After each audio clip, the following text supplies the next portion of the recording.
This is Joseph Paterno, identified by several federal and state law enforcement agencies as one of the top-ranking members of the Mafia family of New York mob boss Carlo Gambino. Paterno is one of the more than 24 reputed racketeers who recently moved to South Florida and whose activities are being closely monitored by federal, state, and local authorities. Paterno lives in this Miami Beach home at 6475 Allison Road. Courthouse records disclose that he and his wife Dorothy bought the home last July for $165,000, paying $63,000 down. Paterno moved to the waterfront home from Newark, New Jersey. At the same time, the New Jersey Commission of Investigation was trying to serve him with a witness subpoena. The commission is probing the influence of organized crime in New Jersey. Paterno in 1972 was identified by Newark police as Carlo Gambino's manager in New Jersey. Self-proclaimed mafia figure Vincent Teresa, who turned government informer, has identified Paterno as head of an underworld assassination squad in New Jersey. Paterno has served prison sentences for auto theft and counterfeiting, and before leaving New Jersey, he was suspected by Newark authorities of being involved in gambling, loan sharking, and hijacking. In preparing this story, WCKT News filmed Paterno while he was being chauffeured by a man identified as Thomas Salvatore Molinaro. The 47-year-old Molinaro is also from New Jersey and has an arrest record dating to 1952 that includes convictions for gambling, threatening a life with a gun, and obtaining money under false pretenses. The 1974 Lincoln Continental, occupied by Molinaro and Paterno, was until recently the automobile most frequently used by Paterno. The car is registered to Really Big Realty Corporation, 40 Sutton Place, New York City. The president of Really Big Realty is Howard Garfinkel, a controversial South Florida real estate promoter who moved to Miami Beach from New Jersey 4 years ago and began acquiring millions of dollars worth of property.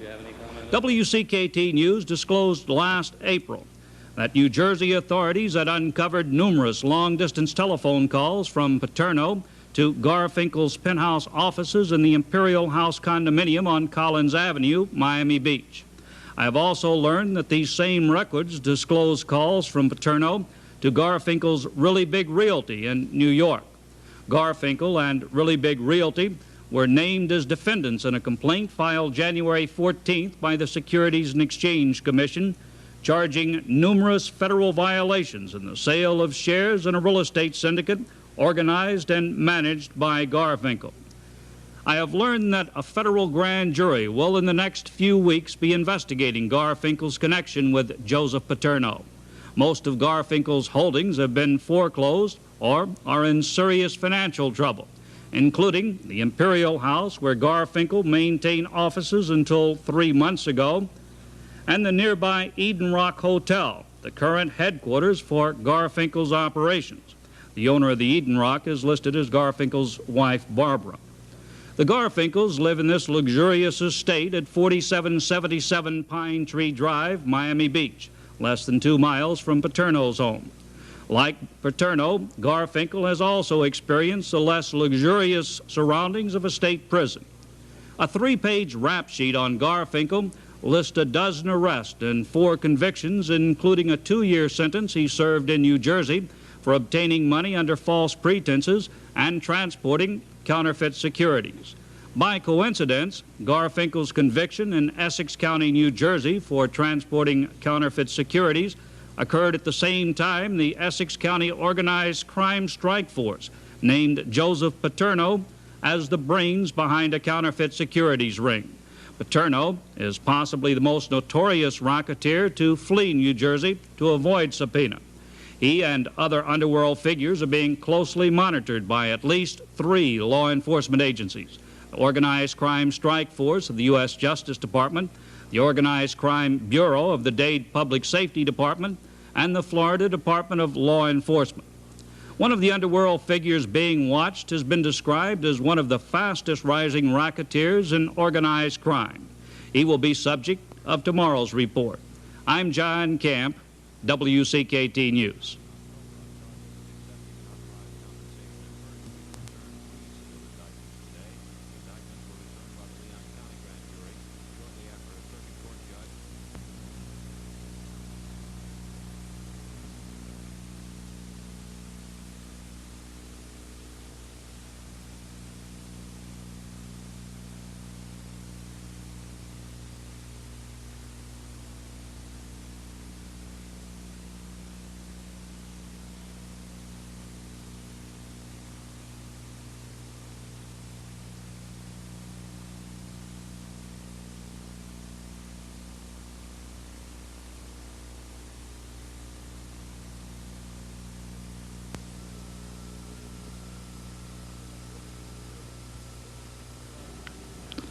36-year-old Anthony Accetturo, on the right, is, according to law enforcement sources, the most closely watched underworld figure in South Florida.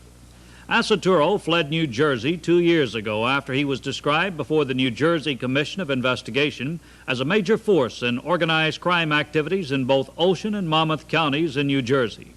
Accetturo was identified by a witness as the coming big man in the state of New Jersey. However, a crime commission subpoena short-circuited Accetturo's climb to statewide underworld prominence. Before the subpoena could be served, Accetturo, like 24 other New Jersey racketeers, moved to South Florida. New Jersey officials still want his testimony, but the subpoena is only enforceable in New Jersey. Accetturo lives in an upper middle-income Hollywood subdivision at 5000 Grant Street. His moderate living style belies a law enforcement description that says Accetturo is believed to hold more power than any other organized crime figure residing in South Florida. Law enforcement agencies have a keen interest in Accetturo because of his continued association with convicted felons. In this film, taken by WCKT News outside Accetturo's home, his companions are Angelo Tassetta on the left and Tassetta's nephew, Michael. The Tassettas are among Accetturo's closest associates. Since the film was taken 3 weeks ago, Michael has returned to New Jersey to join Angelo's son, Martin Tassetta, also a close friend of Accetturo. Martin and the other Tassettas were convicted of felony gambling violations in New Jersey in 1972. In January 1970, Frank Tassetta, Michael's father, was shot to death in Hallandale Beach in what investigators called a gangland killing. The murder remains unsolved. Another close associate of Anthony Accetturo is Michael Cantina, who is also from New Jersey. Cantino's arrest record shows charges of unlawful possession of weapons and burglary tools. Cantino resides at 4930 Fillmore Street, in the same Hollywood subdivision as Accetturo. In preparing this story, WCKT News filmed Accetturo being chauffeured about Dade and Broward counties by Cantino. Cantino, however, remained in the automobile while Accetturo conducted business, first at the post office building in Miami, where Cantino circled the block for nearly a half hour.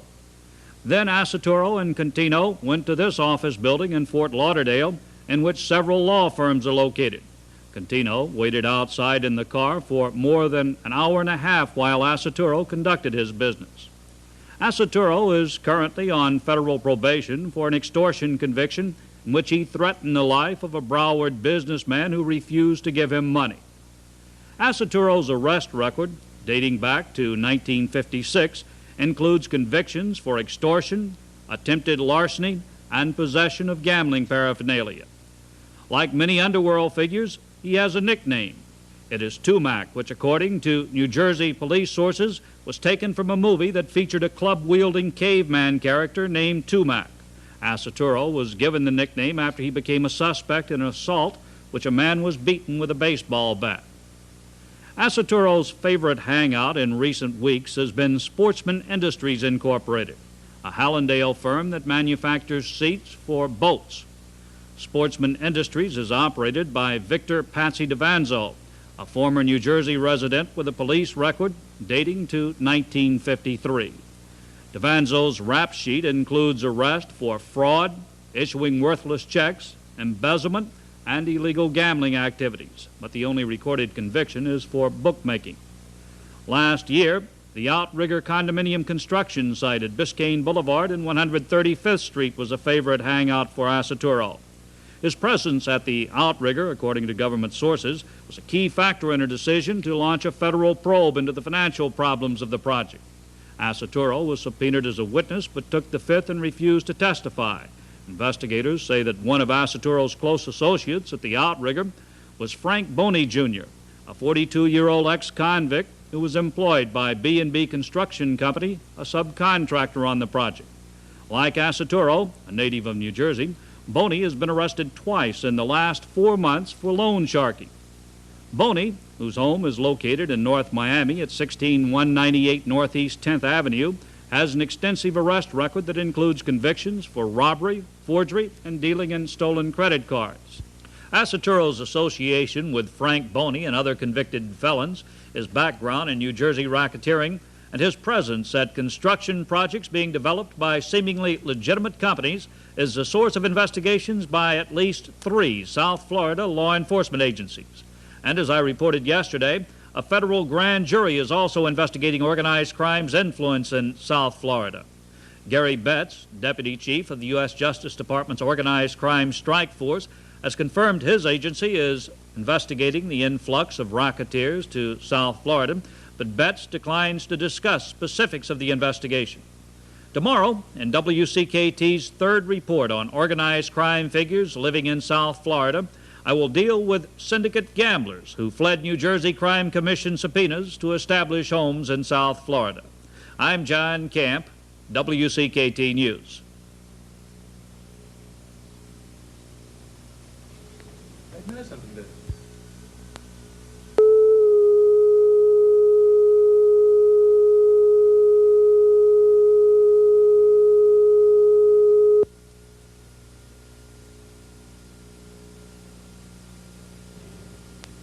Emilio DeLeo, nicknamed the Count, is a former kingpin of gambling in Newark, New Jersey. He fled to Florida in 1973 to escape a subpoena by the New Jersey Commission of Investigation. The 62-year-old DeLeo is identified by New Jersey sources as a member of the mafioso family of the late Vito Genovese. DeLeo's extensive arrest record includes convictions for auto theft, robbery, conspiracy, and numerous gambling charges. DeLeo now lives in this $70,000 home at 18755 North Bay Road in Sunny Isles.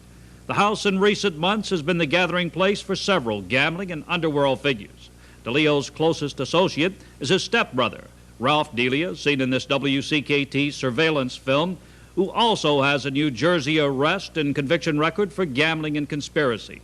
Ralph DeLeo lives across the street from Emilio DeLeo at 331 188th Street in a home that was purchased by Emilio last October for $34,000.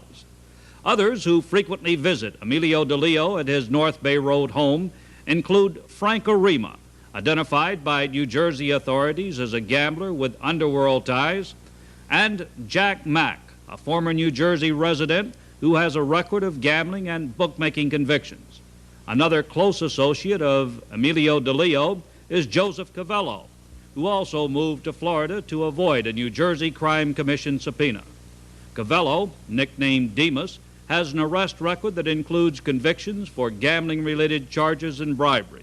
According to New Jersey police sources, Cavello took over DeLeo's gambling operations in Newark when DeLeo moved to Florida.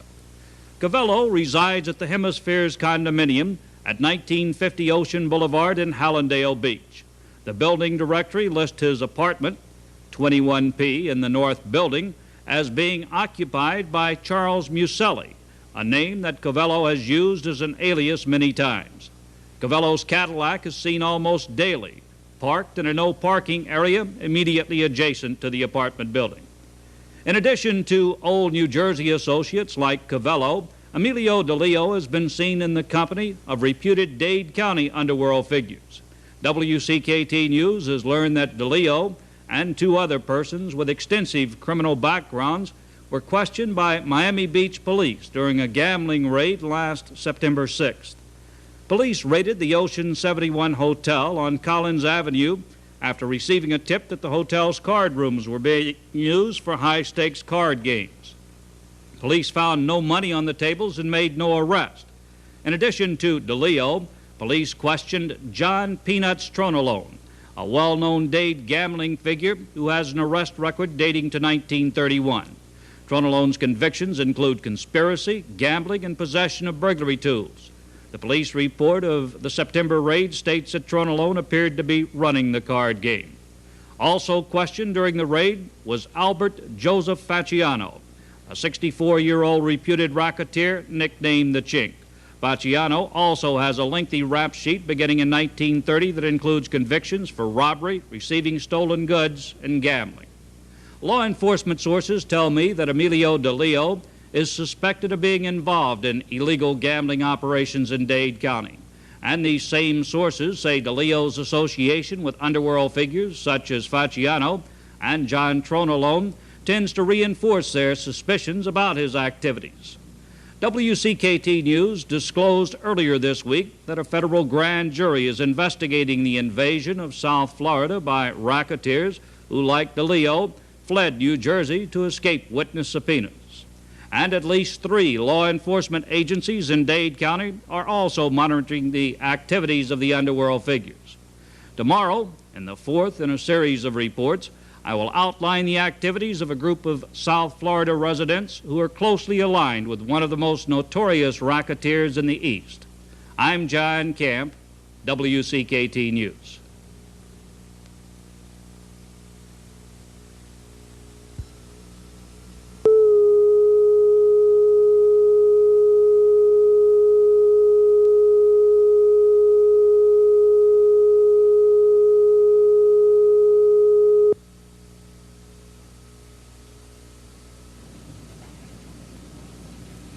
Antonio Rocco Caponegro, pictured here at his daughter's wedding in New York last Labor Day, has spent much of the last 5 years in Florida trying to avoid New Jersey Crime Commission subpoenas.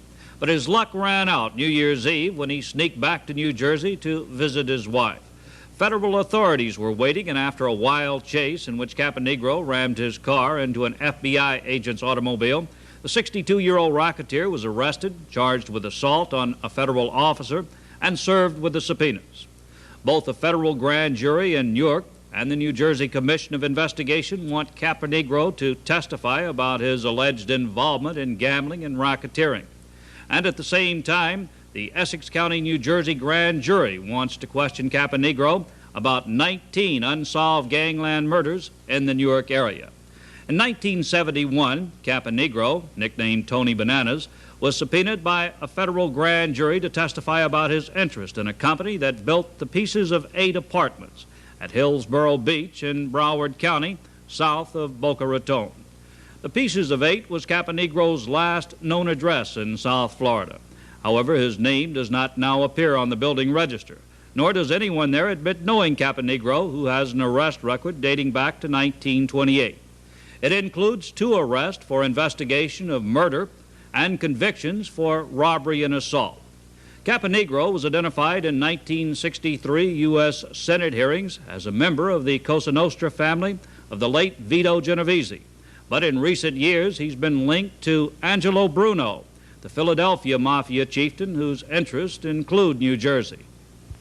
Bruno spent 3 years in prison for refusing to answer New Jersey Crime Commission questions after being given immunity from prosecution. But in 1973, he was released from jail because of poor health.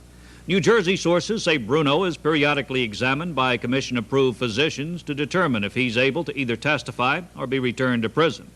Bruno, according to law enforcement sources, has been a frequent visitor to Miami and on several occasions has stayed at the North Miami home of Charles I. Costello at 12468 North Bayshore Drive.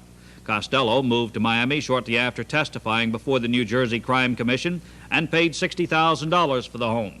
Costello is identified as a capo de cima, or capo, in the Bruno family. Literally translated, capo de cima means captain of 10. This is the second level in the hierarchy of mafiosa families. Costello's only recorded criminal conviction was in 1931 for extortion, but his rap sheet lists arrests for gambling, receiving stolen goods, and criminal conspiracy. A Costello business associate is John Simone of Fort Lauderdale, another capo in the Bruno family. The pair were partners in Atlas Sanitation of Trenton, New Jersey. Simone, nicknamed Johnny Keys, has an extensive arrest record that includes convictions for assault, gambling, and operating an illegal still. After fleeing New Jersey to avoid a crime commission subpoena, Simone bought Como Apartments at 2417 Northwest 9th Avenue in Fort Lauderdale. Broward courthouse records indicate that Simone paid $200,000 for the apartment building. The 63-year-old Simone lives in apartment 8A. Simone's son, Michael, also has real estate interest. The Secretary of State's office lists Michael Simone as president of Galaxy Mortgage Services Incorporated at 12955 Biscayne Boulevard. Simone is also listed as president of Galaxy Realty, but the offices of that company at 12886 Biscayne Boulevard were recently vacated. WCKT News has learned that one of Simone's associates in Galaxy Realty was Michael Grasso, nephew of mob boss Angelo Bruno. Grasso was also the owner of the now-defunct Surf and Turf of Bahamas Lounge, which Simone managed. The North Miami Lounge was closed in 1973 after Grasso was charged and convicted of violating state beverage laws. Grasso lives in this $200,000 home at 13095 Biscayne Bay Drive, North Miami. He's on federal probation as a result of a 1972 conviction in Pennsylvania for submission of false statements and aiding and abetting. Grasso left New Jersey before he could be issued a state crime commission subpoena, which is only enforceable when served in New Jersey. A crime commission spokesman said there are no plans now to issue Grasso a subpoena. My law enforcement sources say Grasso is suspected of fronting for his uncle, Angelo Bruno, in legitimate business investments. That suspicion could get Grasso a federal subpoena. On Monday, WCKT News disclosed that a Miami federal grand jury is launching an investigation into the activities of underworld figures who have moved to South Florida to avoid subpoenas. And 3 local law enforcement agencies are also monitoring the activities of the racketeers. One of the concerns of these agencies is the possible move to Miami of the Mafia's so-called boss of bosses. That will be the subject of tomorrow's report. I'm John Camp, WCKT News.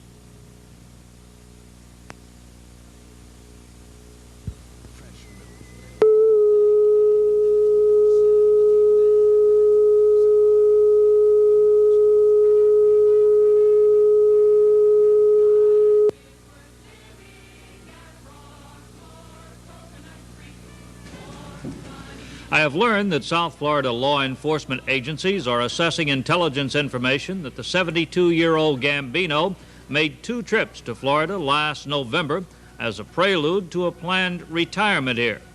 New York City Police Intelligence has also received information that Gambino plans to retire to South Florida. Several of Gambino's longtime friends and associates have retired to Dade and Broward counties, including Sebastiano Buster Aloy, a New York City underworld figure whose son, Vincent, until his 1973 conviction for perjury, was considered by law enforcement agencies to be one of the most powerful mob chieftains in New York. The elder Aloy, seen in this WCKT surveillance film, spends his days at Carpet City at 1025 Hallandale Beach Boulevard. His son, Sebastiano Aloy Jr., is listed as president of Carpet City. The senior Aloy lives in a modest Hallandale apartment and drives a 4-year-old Chevrolet. Another Gambino associate now living in South Florida is Joseph Paterno, who, as disclosed Monday by WCKT News, fled to Miami Beach to escape a New Jersey Crime Commission subpoena. The influx of top Gambino lieutenants like Paterno is a matter of considerable concern to South Florida law enforcement officials. Of course, we're very much concerned. This invasion is an additional invasion. We already know of some 300 to 500 top organized crime figures and associates who reside in this area at least a substantial portion of the year. Well, Florida is extremely weak in its efforts to combat organized crime, and it should be extremely strong because the future of organized crime, perhaps in this nation, lies right here in the state of Florida, or a substantial portion of it. We need to improve the statewide capacity or ability to combat organized crime through the use of statewide grand juries, statewide investigative capability, to measure their success or why they've been so successful, and to anticipate why they can be successful or continue to be successful in this area. We have to look at the overall reason as to why they have enjoyed such success in New Jersey, New York, and other places. And that, of course, has been based on their ability to corrupt the system. And when we speak of the system, we're not just speaking of the official or public system, we're looking at the private sector as well. Among the racketeers spending time in South Florida are underworld figures who've been excused from subpoenas for so-called health reasons. Such was the case of Anthony Pussy Russo, who was imprisoned in June 1971 for refusing to testify before the New Jersey Commission of Investigation. In June 1973, he was released from prison to undergo surgery and checked into Golden Isles Hospital, purportedly for the operation, which was to correct a circulatory condition. WCKT News gained access to hospital records indicating that Russo used the hospital, which has since been closed, as a hotel. Russo checked into the hospital on July 2nd, 1973. 2 days later, on July 4th, he checked out for 14 hours. On July 6th, he checked out for 15 hours. The following day, Russo signed out for 13 hours, leaving at 9:30 in the morning and returning at 10:30 at night. Russo was discharged on July 8th, and during the next 5 months, records show he was treated several times as an outpatient, but there's no record of Russo undergoing the operation, the purpose for which he was released from prison. Last year, in order to avoid going back to prison, Russo agreed to testify before the New Jersey Crime Commission behind closed doors. The 57-year-old Russo, a former chauffeur for the late mob boss Vito Genovese, has an extensive arrest record dating to 1940. Congressional hearings in 1972 linked Russo to a labor shakedown in the construction of Harbor Island Spa in North Bay Village. Law enforcement sources say Russo is presently connected with the Mafia family of Simone Rizzo DeCavalcanti, the Union County, New Jersey mobster nicknamed Sam the Plumber. DeCavalcanti also claims to be in ill health and is unable to testify before the New Jersey Crime Commission. Last year, DeCavalcanti was hospitalized in Miami Heart Institute for several days. According to law enforcement sources, a frequent visitor was Frank Cucchiaro, a South Florida resident credited with taking the longest coffee break in the history of the New Jersey Crime Commission. Cucchiaro was subpoenaed in 1970 to testify about his association with DeCavalcanti. During a coffee break, Cucchiaro climbed out a restroom window, fled to Florida, and bought this home at 7545 Bounty Avenue in North Bay Village. It was nearly 2 years before he was located and extradited to New Jersey as a fugitive, where he was forced to testify under a threat of a contempt. His testimony has been described by Crime Commission sources as evasive. Cucchiaro, whose nickname is Big Frank, has an extensive arrest record for bank robbery, grand larceny, and transporting forged money orders. Since moving to South Florida, Cucchiaro is an almost daily golfer at Normandy Shores Golf Course, where this WCKT surveillance film was made. Cucchiaro is one of more than 24 racketeers who've moved to South Florida to avoid New Jersey subpoenas, which are not enforceable unless served in the state. One law enforcement report I read says of the influx of racketeers to the state, Florida's attraction cannot be credited to sunny skies and sandy beaches. Far more significant is the climate of acceptability and freedom to operate. As WCKT News disclosed earlier in this series, a federal grand jury and at least 3 law enforcement agencies are investigating the activities of the racketeers. In future stories, WCKT News will report on the progress of the investigations. I'm John Camp, WCKT News.